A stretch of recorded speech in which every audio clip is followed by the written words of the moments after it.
Arabic tandoori இப்போ என் ஸ்டைலில் பார்க்கலாம். அதுக்கு இப்போ 2 போன்லெஸ் சிக்கன் எடுத்துக்கிறேன். கிட்டத்தட்ட 1/2 kg இருக்கும்.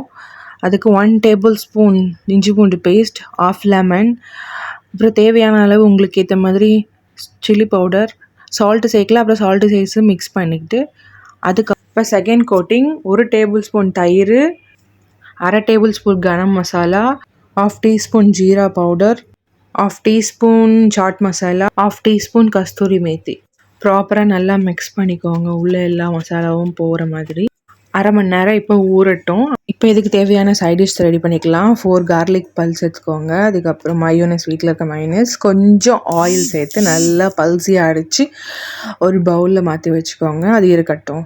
இப்போ தவாவில் சிக்கனை மட்டும் போடாதீங்க. அதில் அந்த எல்லா மசாலாவும் நல்லா வழித்து போட்டுட்டு 1 டேபிள் ஸ்பூன் கீ உருக்கி வச்சுருக்கேன். அது கொஞ்சம் ஆட் பண்ணி அப்படியே க்ளோஸ் பண்ணிவிடுங்க.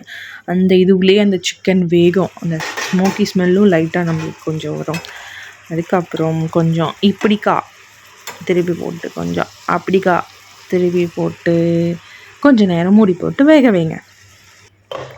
சிக்கனில் இருக்க தண்ணியும் அந்த மசாலாவில் இருக்க தண்ணியும் நல்லா குக் ஆகி ட்ரை ஆகி இந்த ஸ்டேஜில் கிட்டத்தட்ட சிக்கன் 3/4 குக் ஆகிருக்கும்.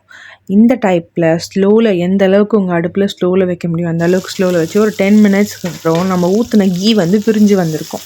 அடடடா ரெடி ஆகிடுச்சு. இப்போ சாப்பிட வேண்டியதுதான். இதுக்கு கேரட், குக்கும்பர், லைம் கொஞ்சம் கட் பண்ணிவிட்டு நம்ம செஞ்ச மயோனஸையும் குப்பூஸையும் வச்சு சர்வ் பண்ணி கொடுத்தீங்கன்னா enjoy your Arabic tandoori. Try பண்ணி எப்படி இருக்குன்னு கமெண்ட் பண்ணுங்கள். பாய், see you.